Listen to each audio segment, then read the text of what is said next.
நான் எடிட்டிங் பண்ண வீடியோவை ரீல்ஸில் போடுடா. ஓகேடா, நீ சென்ட் பண்ணி நான் போடுறேன். அதை பார்த்துட்டு என்னை எல்லாரும் கலாய்க்கணும். அதானே உன் ஆசை?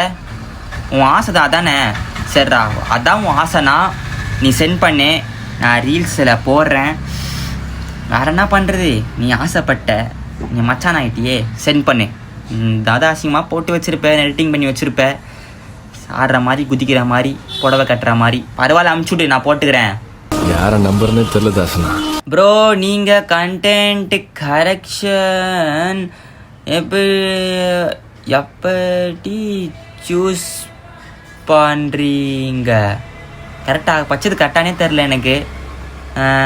ஒரு வேளை கண்டென்ட் எப்படி நான் சூஸ் பண்ணுறேன்னு கேட்குறியா?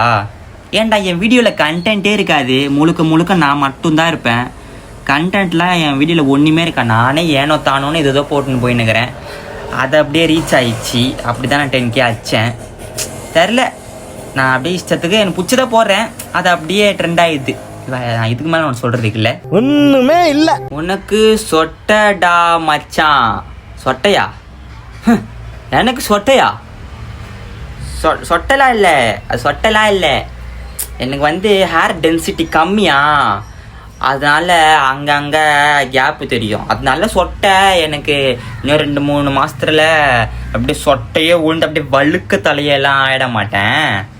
முடி இருக்கும், அப்போ கூட சொட்டை ஊந்தா கூட என்ன தப்பேன்றேன்.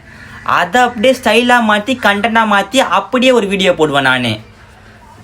கஷ்டமாக தான் இருக்குது. சொட்டெல்லாம் ஊந்திச்சுன்னா என்னை யார் பாப்பா? ஏற்கனவே கலாய்க்கிறானுங்க காலேஜில் சொட்டன்னு. சொட்ட இது. நீ எத்தனை அரியர்டா? நான் அரியரா? நான் அரியர் வச்சேனா? உங்களுக்கு யார் சொன்னா?